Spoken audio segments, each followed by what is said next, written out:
Oh, and there goes my voice right at the beginning. Hello, everyone. Welcome.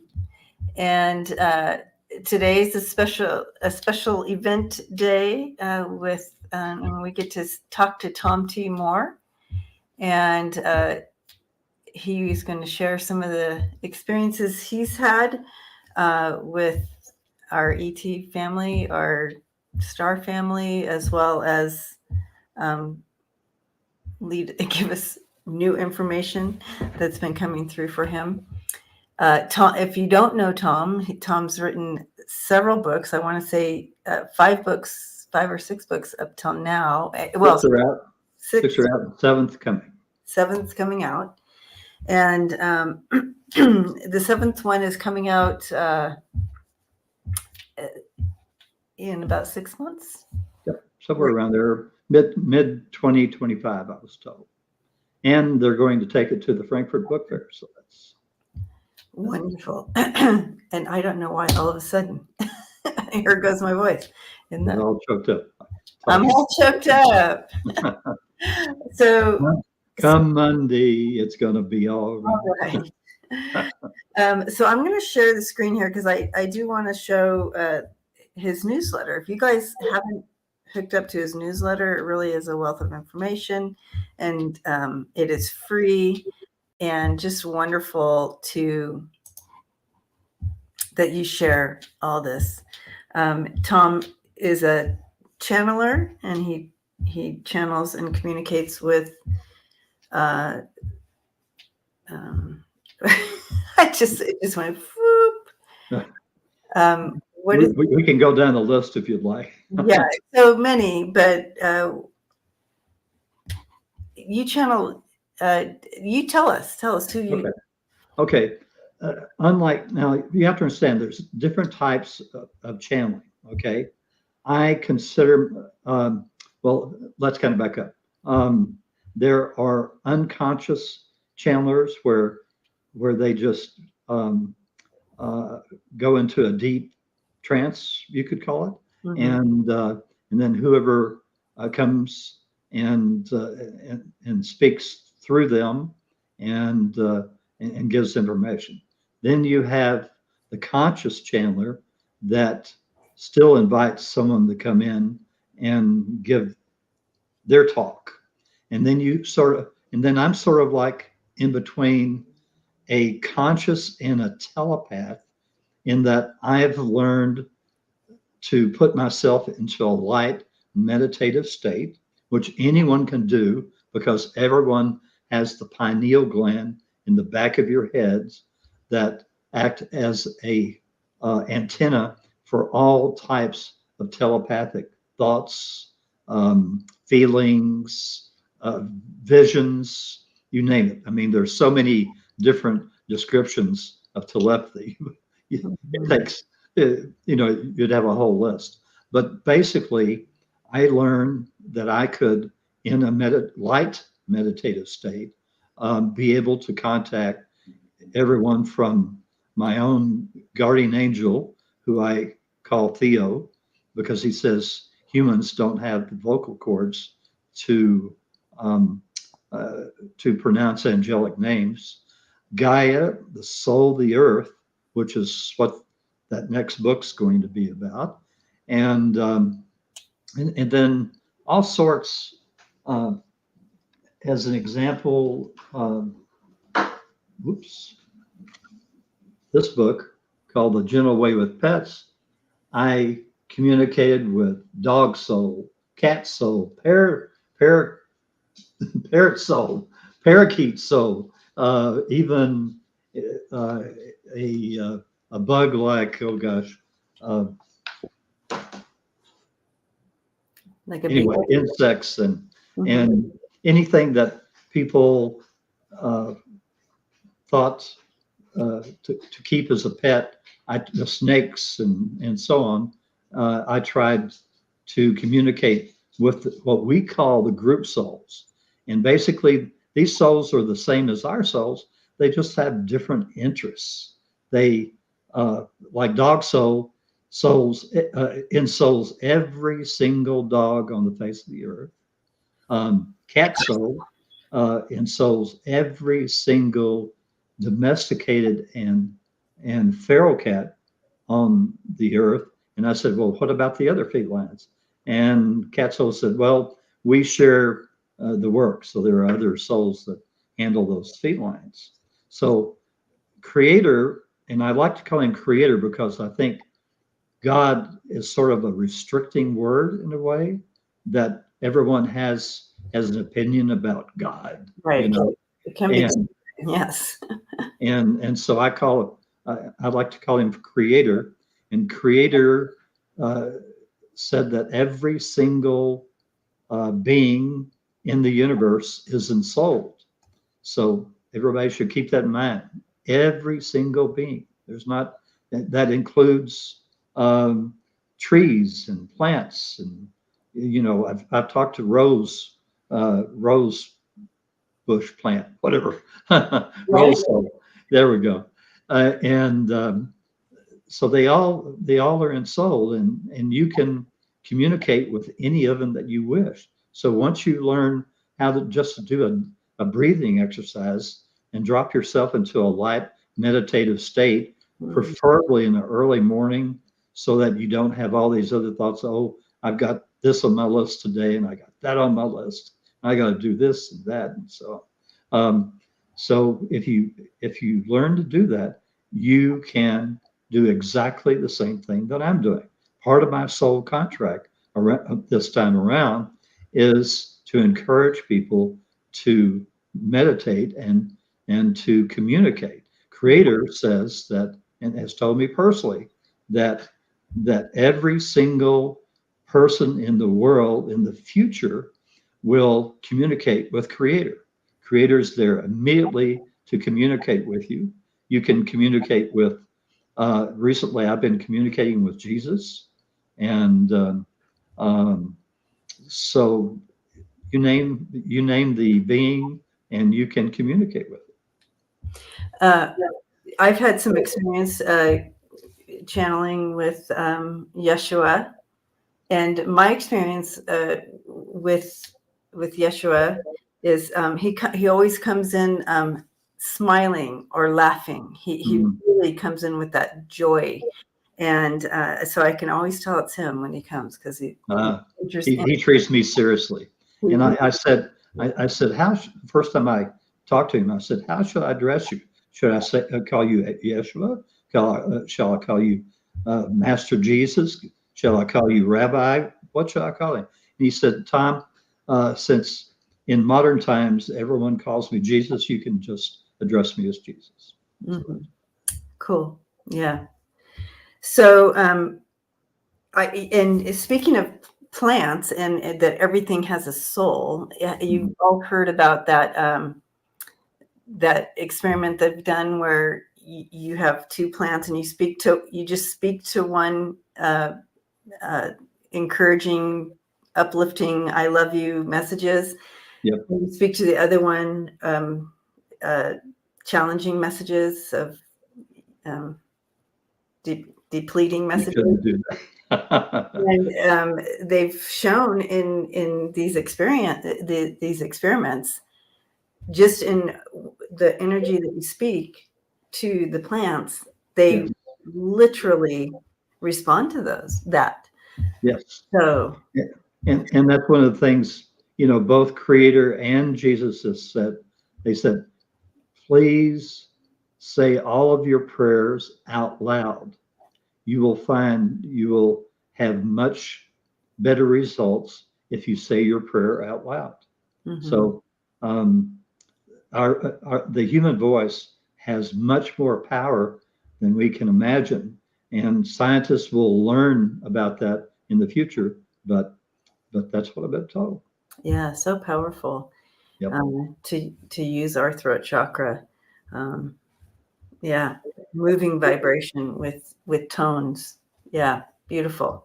So I'm going to share the screen here. Let me see. Present. See how did here we go. Mm, okay, so this is when you receive. the newsletter, this is what it would look like. But you can see at the top here, and I wish I could zoom in, but I can't. This is the best I can do. What's this? Oh, no.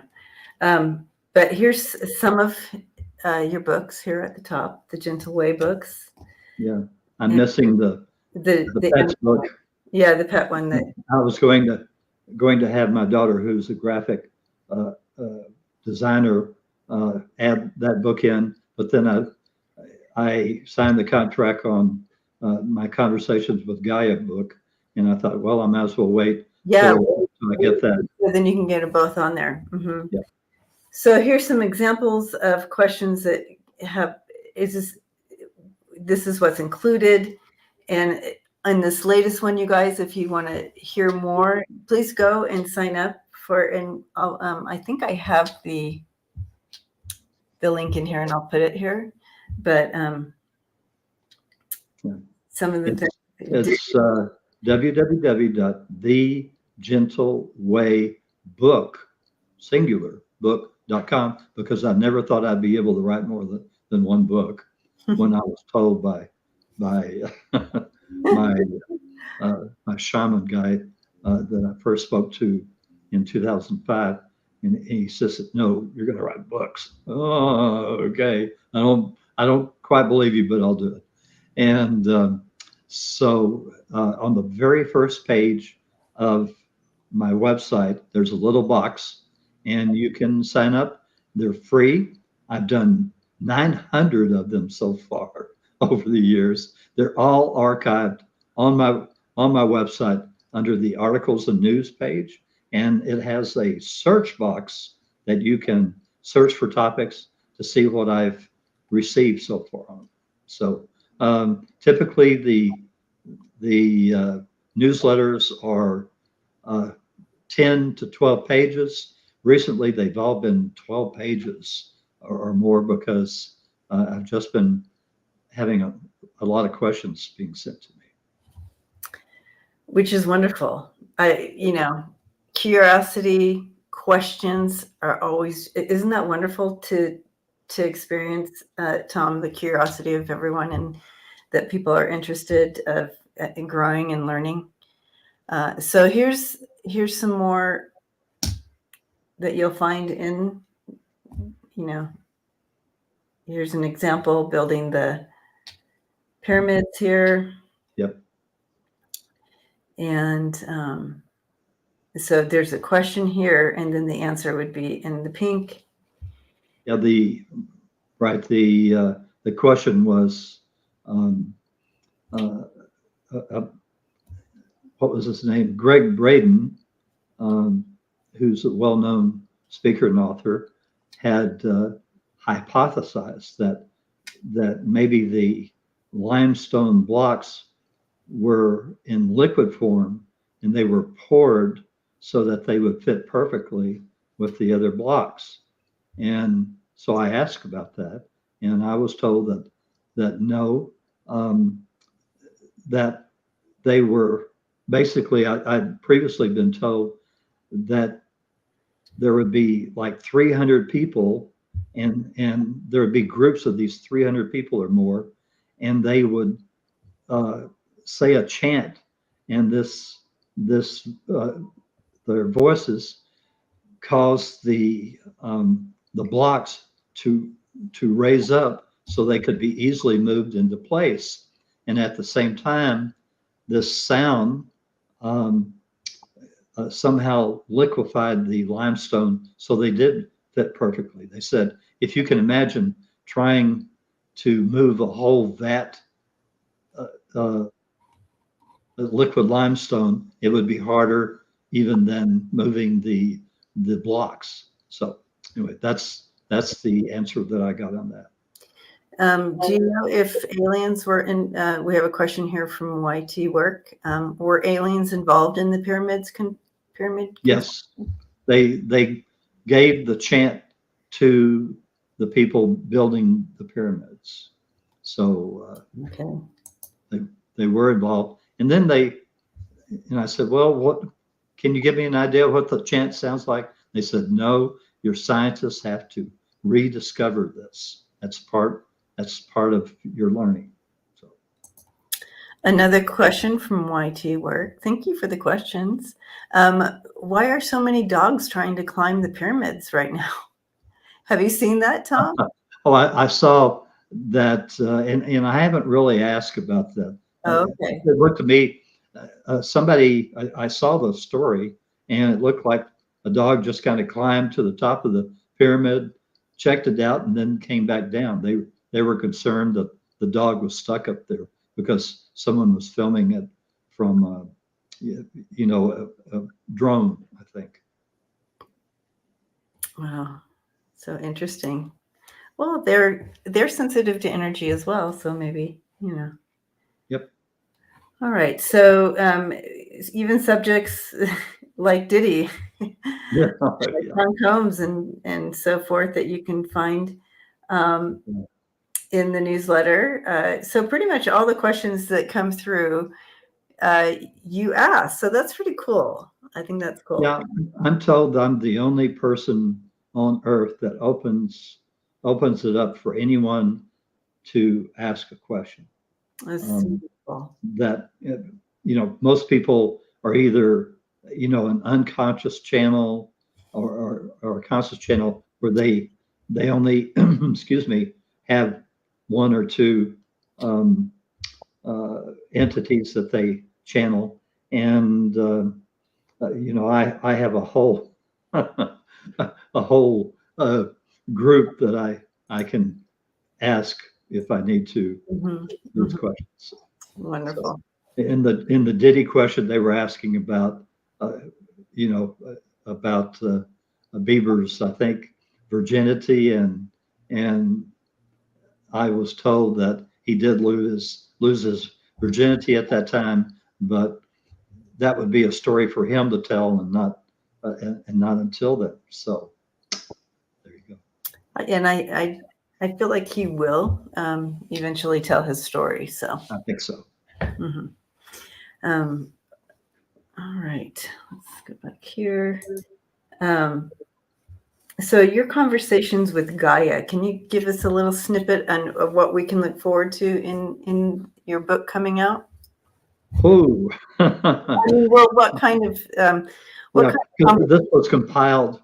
I'm going to have a co-author on this because I didn't have time to compile all this, going back, to like 2008 or 10 or back there, and finding questions that were not old now. Let's say, each year I ask about the weather. So um, uh, I that for the next winter or for the next summer. right? So had to go past all those. So there's things about space and and about countries um, in the future, and just a wide range of topics that go on for like 400 pages or so. Um, which kind of goes with this question. Uh, did did you get a sense of what countries in the future uh, would be performing well or not? Do in these conversations, did anything like that come up? Well, by the end of this century, there will be virtually no wars. Now, that's a biggie, I think. Hmm. Now, obviously, there are some places that will take a lot longer to get there than other places. Look at the Middle East. Um, got um, you've got people who are losing relatives in bombings and things like that, Hmm. and they become future fighters. It's it's got to there's got to be forgiveness and love, and there's got to be rebuilding, and there's just so many things that have to go in that look really um, difficult, but they will eventually, it'll take 25 or 30 years, or maybe 50. But eventually, there will be virtually no wars in the world. Mm-hmm. And so YT Work says, so no humans, no wars. Well, we're going to be around. People ask me this all the time, but we're going to be around for 7,000 years. Okay. Now, by the 7,000th year, I'll call it. Okay. It will be down. I've been told that my last life on Earth is going to be the head of a cleanup crew that will restore Earth to its pristine beauty. Okay. So there will only be, I think, a couple hundred of us or something like that. But keep in mind, by that time, we will have raised our vibrational levels to about a 5.6, 5.7. We will be able to create or uncreate, and we will bring Earth back to its pristine beauty. At that time, after we've done that and we all leave, the last of us, Earth will become the tourist spot of the whole universe and even of other universes, because people will come to visit Earth, and will feel these four negative energies that we're living in, but just a light energy. Just as an example, when you were in Sedona, those recently, there were those vortexes, and you could feel an energy coming from them. Mm-hmm. I was told it's going to be sort of similar to that, but these light negative energies will cause people to be able to raise their vibrational levels, just as we sort of raise our vibrational levels when we go to Sedona and sit in those vortexes. Mm-hmm. And so we'll have people coming from all over our universe and other universes to feel that energy, and experience this beautiful, the most beautiful planet in this universe. And it's uh, and one of the questions, as I mentioned before we came on the air, that I'm working on a book on fairies. Um, I I had a question just the other day. Well, will they be able to see the fairies?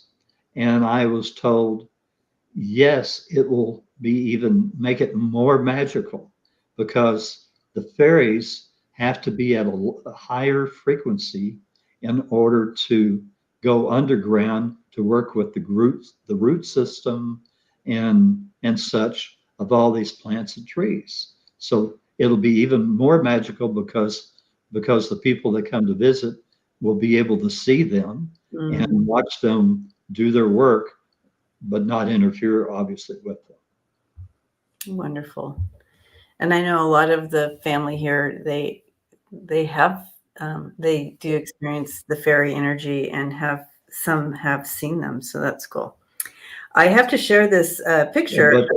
But before we go on, Mhm. don't forget, I'm always open for questions about fairies, because I am working on that book, and it's kind of going slow because a lot of people don't believe in fairies, just as I didn't. I thought it was just a fanciful stories made up many years ago. Well, I'm glad that you changed your mind, Tom. So here's a picture at a vortex, and I don't know if you can. I know the lighting is. Yeah, you got a little light on it. See that That blue light. that blue thing right here? It's swirling. If you could see it up close, it's swirling around, and it has a white thing coming up between it, and then around it there's like an aura. Yep. But that was quite. Where was this? That looks like it's Bell Rock, or was it somewhere else? It wasn't Bell Rock. It was I forget the name of this vortex actually, but Airport. Uh, remember. Yeah. So, anyways, pretty powerful, and I can't remember the vortex. I'm sorry, you guys, in this moment. I'm still Yeah, Boynton, not Boynton, Canyon. could be I'm trying to remember all my. Canyon something. Anyways, it was quite a hike up in there. Yeah. All right. But yeah, so speaking of vortexes, Yeah, I saw my first UFO that came out of Boynton Canyon. We were eating on the veranda at the Enchanted Resort one night, and so we'd finished dinner, and the sun had been going down on the Red Rocks, really gorgeous. And so everybody got up to go to the restroom or take photos, and they left me there to guard the tables so that they wouldn't clear it off. And lo and behold, there came a UFO right out of Boynton Canyon. wow. And Charlie says Charlie says it's Boynton Canyon. Yeah, could be right about that. Yep. Just have to watch for rattlesnakes. When we got to the end of Boynton Canyon and sat there on the rocks and meditated, about 10 feet away were rattlesnakes. So as long as you don't bother them, they don't bother you. Yeah, we didn't thankfully we didn't come upon them, but I'm sure they're there, right? Now, a question that came in, and I didn't start it, but I think it's right here. Was asked about since you've been doing this for a long time, have you come across a story about who was here before we were on this planet? Oh, okay. In my Atlantis and Lemuria book, I just happen to have one close by. There we go. Okay, I go into the full history as much as I was given about the Earth. And keep in mind, now this sounds really, really far out, but the Earth was moved here from the Sirius B star system for the Earth experiment that Creator was creating, and the Moon was moved from, I think, Jupiter or Saturn, but I'll say Jupiter right now. I think it's in the book, and so there was. Creator sent us emissaries to these various very, very advanced ET societies. And let's go back to that in a minute. Remind me. Okay. I'll give you a little bit more information on that. Right. So Creator sent us emissaries, and they ask these ETs to take part in the Earth experiment. And I was told, if Creator asks you to do something, you can refuse, but nobody ever does. It's a big deal when Creator asks you to do something. So they were asked to find a body that would be able to exist in these four negative energies that Creator was going to create this whole solar system in, because all the rest of our universe and all the other universes, and there's trillions of them, were all created in the 10 positive energies. But Creator wanted to see if we could work with these four. Mm-hmm. And so they had the knowledge of how to create bodies, but they didn't have the experience. So therefore, they did a lot of testing, and I mean all sorts of weird bodies. But eventually, they started coming up with ones that we even recognize today, like the Neanderthals, the Cro-Magnons, and so on. But 60,000 years ago, they finally decided on the Adam and Eve, or Homo sapien body, which is what we have. And so that's that's how that started. But it was 60,000 years ago. And before that, there were all these other types of bodies that are still uncovering different kinds of, the I'll just call it Chinese man or the Indian man or whatever it happened, whatever the names that they assign to these ancient bodies that they or skeletons they find around the world. That's pretty cool. Now we have another question coming in here, and I think it could go. It would fit very well with kind of our string of energy right now. Okay. And so with the tech development, will we be able to colonize other planets in our solar system or meet serious gods? Or so with our we will colonize Mars. Okay. Okay. We will colonize Mars. From the sound of it, it sounds like that we won't necessarily live on any of the other planets. But don't hold me to that. Depends, I guess, how advanced we get in the next thousand years. But we are going to colonize Mars, and there's going to be discoveries. We're going to wind up living at least partially in caves or caverns on Mars, because that's what many societies do, because of the harsh conditions on the planet. They live in caverns that are lit by crystals, and this will protect the colonists from the severe parts of the Mars, winter, summer, whatever, that they go through. So it'll be much easier for the colonists to live there and then perhaps venture out on the planet, but they won't have to have so many structures like are being designed now for people to live on the surface, because they're going to find a cavern system in what is going to be named the Brown Mountains. It hasn't been named yet, but supposedly there's a range of mountains called the Brown Mountains, maybe for Mr. or Dr. Brown or whoever discovers it, and that's where that will lead them. So have we not, maybe not us in general, but has Mars been colonized before? Oh yeah, they had a whole society that blew themselves up, destroyed themselves. Oh, okay. And okay, so was Mars more like planet Earth before they blew themselves up? I think it was at least partially. I mean, they've been able to find rivers and Okay.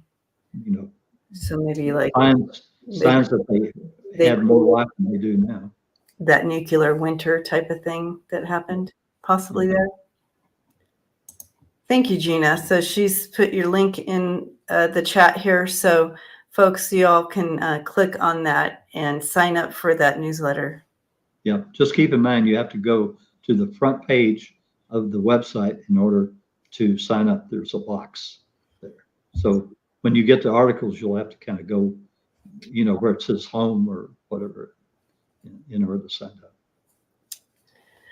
up. Okay, so we're going to switch gears a little bit here. And so hang on, everyone. Switching the gears.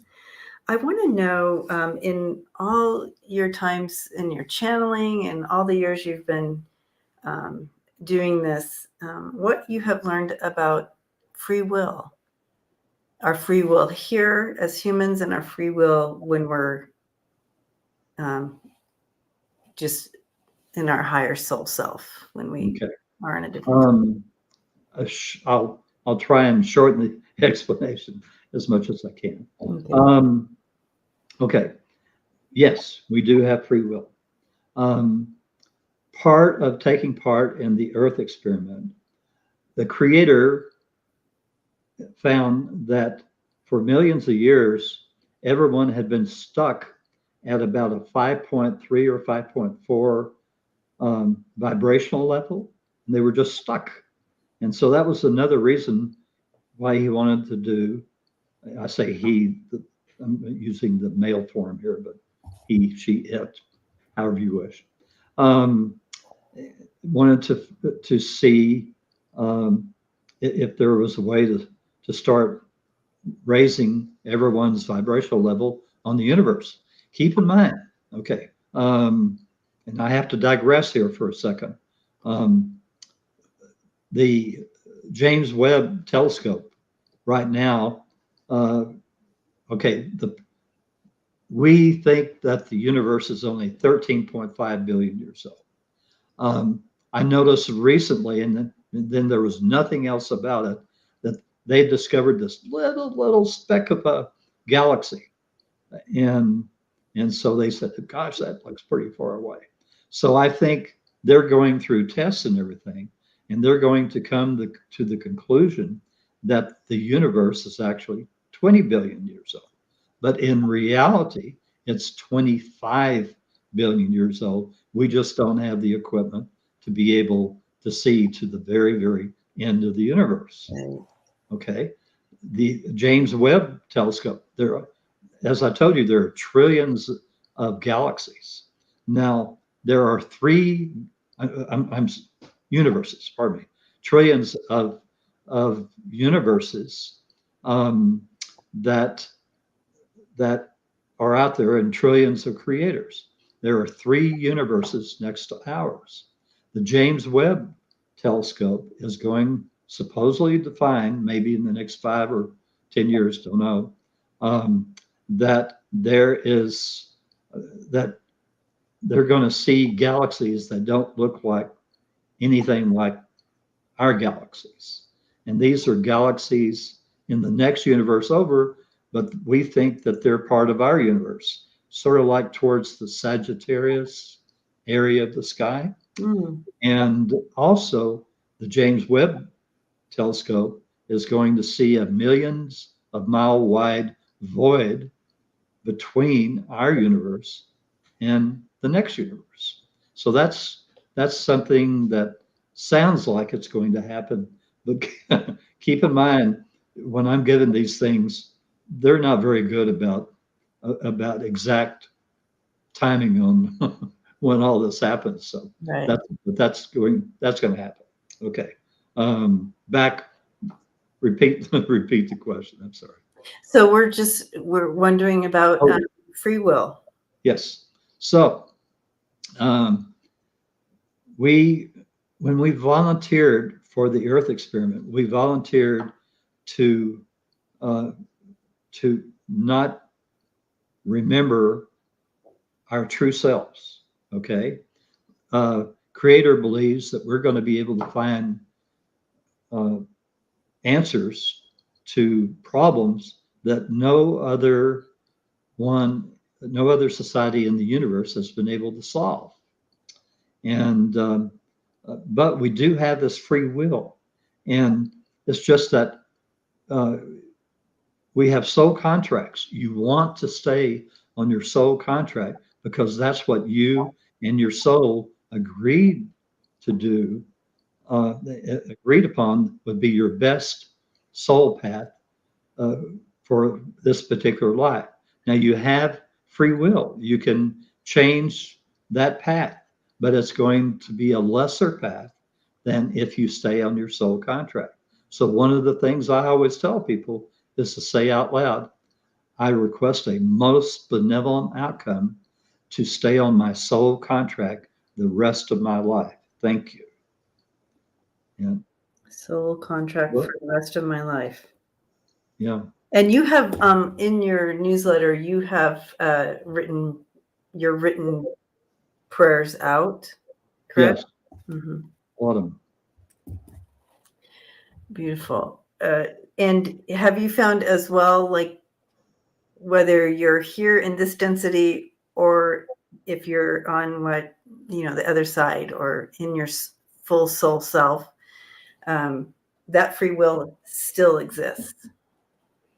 Yeah, I guess it does. But boy, when you request that MBO to stay on your soul path, there are times when that I've thought I was going to do something and it didn't happen. And I asked my guardian angel Theo, and he said, "Well, Tom, that was not on your soul contract." And so I said, "Oh, okay." Just trying to help you out there. Yeah. Hi, Lisa. Lisa Foster says, I say that almost every day. That benevolent outcome. Beautiful. Yeah, because that's how I started. Was teaching people about the gentle way. I didn't know how it works. All I knew is that when I requested a benevolent outcome for something, that it worked perfectly. And the only times it didn't work would be if something better was coming along, or if it wasn't on my soul path, and I've touched on that in talks and all before, that once you request a benevolent outcome, stay on your soul path, boom, you're gonna go right the straight and narrow.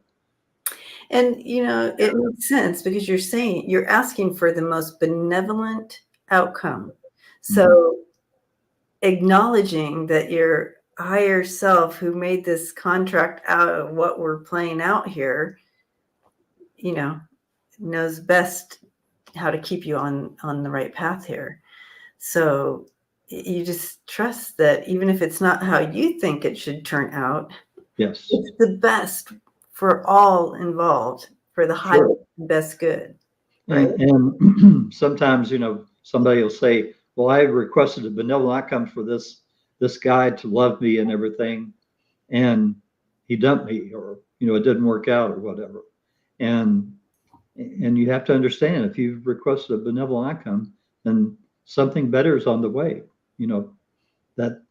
That loving person is in your future. You just can't see it yet. Exactly. And I just want to give a shout out. Hi, Alice. I'm holding a stone that Alice gave to me. I generally hold something in my hand when I'm doing this, and I happen to be holding a stone that Alice gave me. It's beautiful. Isn't that beautiful? Yeah, gorgeous. So I just had to bring that in. So most benevolent outcome, and I feel like a lot of the family here watching, they all found you and have just completely connected in with your message because of the most benevolent outcome prayers. So we are grateful for that from you. I find myself, like, even before getting on today, I asked for the most benevolent outcome. There it is. That's the first book. Self-help guide for those who believe in. Beautiful. And then I realized, oh yeah, it's Tom. So it's automatic for me now. And then when I was I just kind of giggled because I'm like, oh yeah, it's Tom. He's probably already prayed for the most benevolent outcome for today, for our time on screen. MBOs, yes, MBOs, and so we're grateful. I mean, you came on and you've been on my channel, you've been on Linda's channel, you're on several podcasts all over the place. And you're with the Gaia channel. What is that channel? Oh yeah, the Gaia TV. Yeah, I've been on 3 times with them, and 3 times with Coast to Coast AM. You're reaching the globe. And so with the most benevolent outcome prayers and awakening and just so we're grateful to you. So thank you for following through on your soul contract this time. Yep.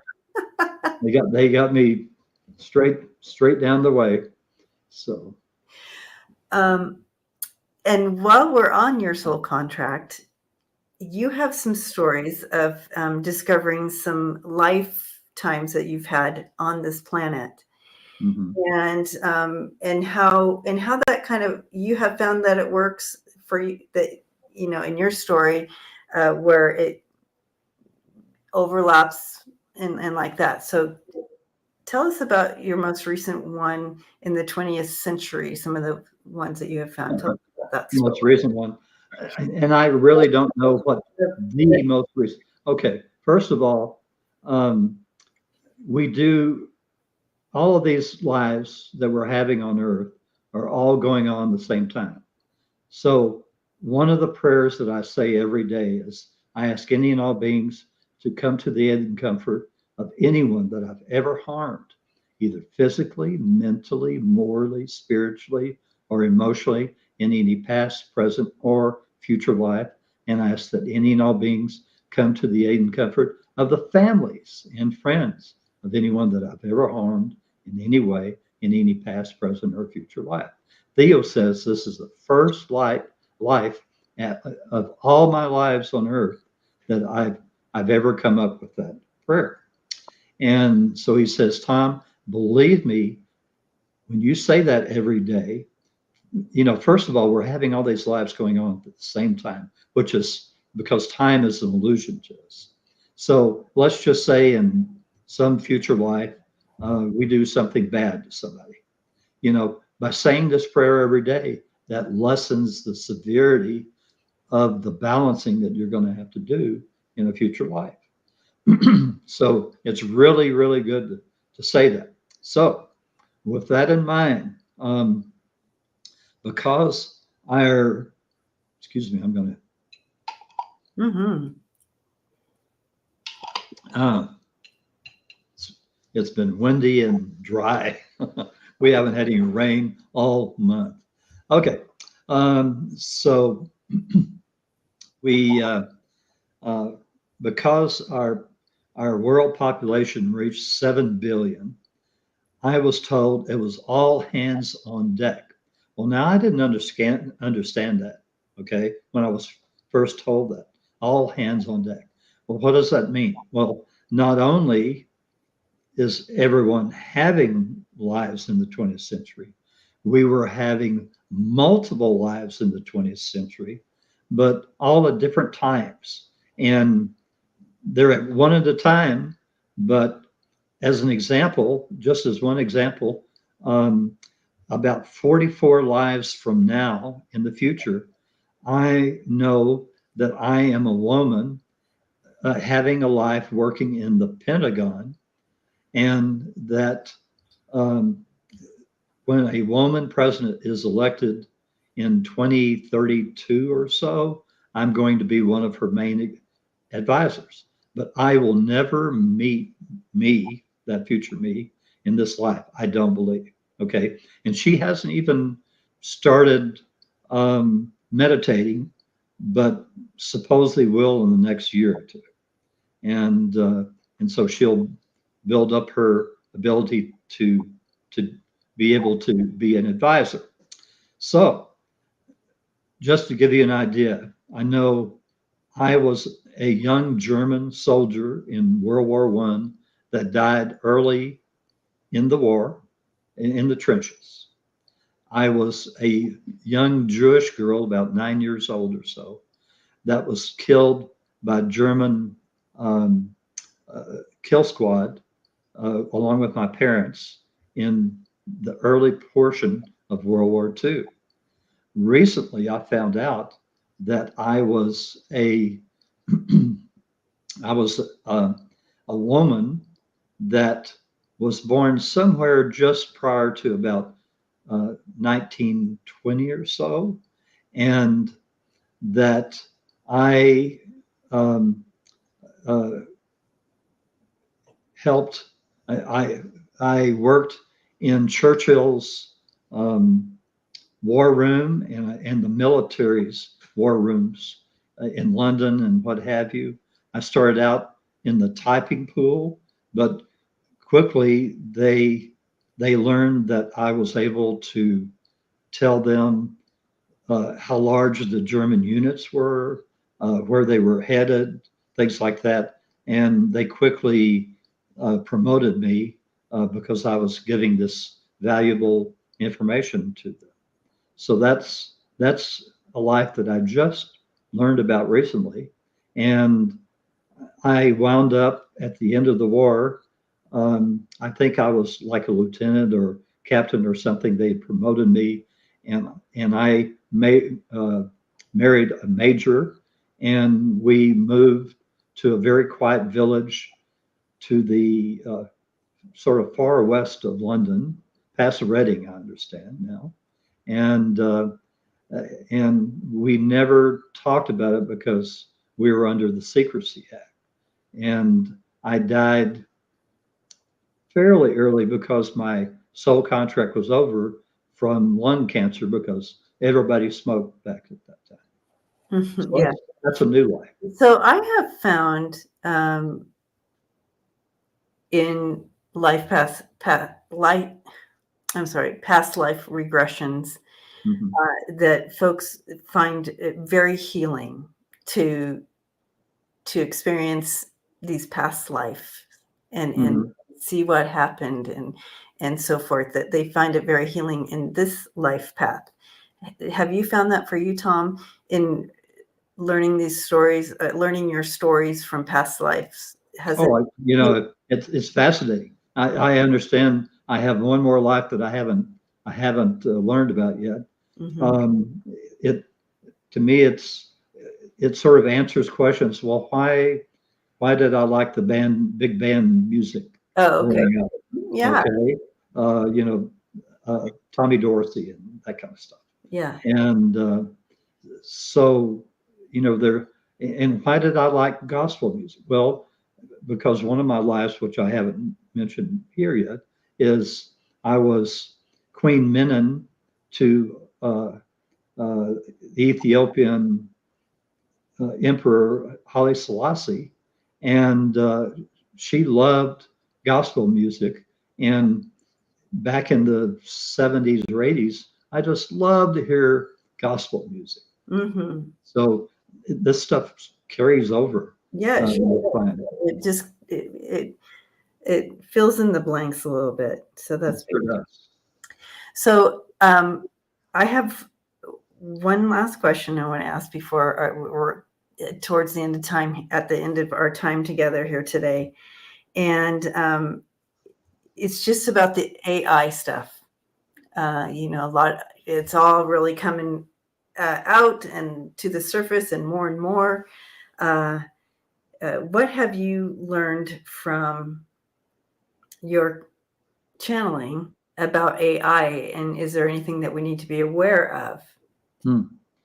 I when this all started happening, naturally I had people sending in questions Oh, okay. and That makes concern. And so I was told by Gaia. Gaia said that this is one of the greatest developments of the 20th century, and we will learn how to control it and be able to use it in the future. wonderful. And is there anything that we need to be aware of? Oh, I mean, like, there's going to be people that misuse it, and there's going to be laws that will be passed, you know, after the horse got out of the corral or something. But that's just typical. When new things happen, there are going to be people that are going to uh, try and do something to their advantage, and it will work for a while until the door is closed and Mhm. and they stop whatever they're doing that shouldn't be done. Mhm.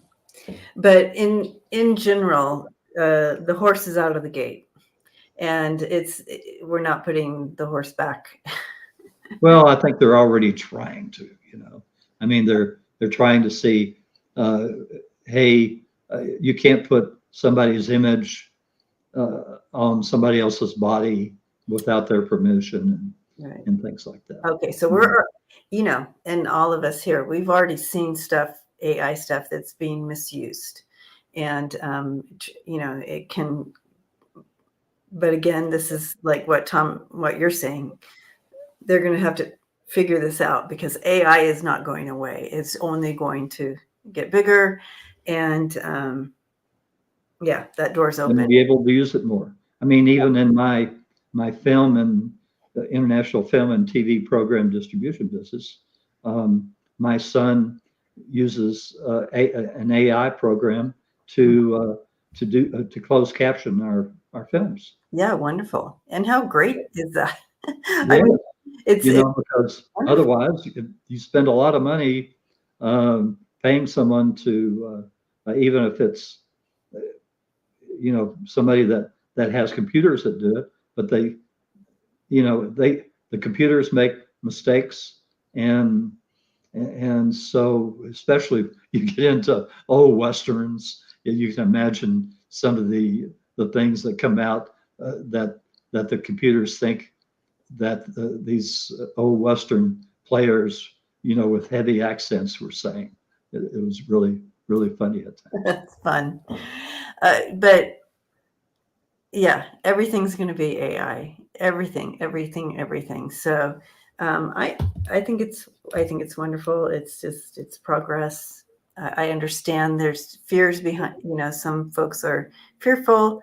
I think again need to be aware because humans are making this, right? So when a human's involved.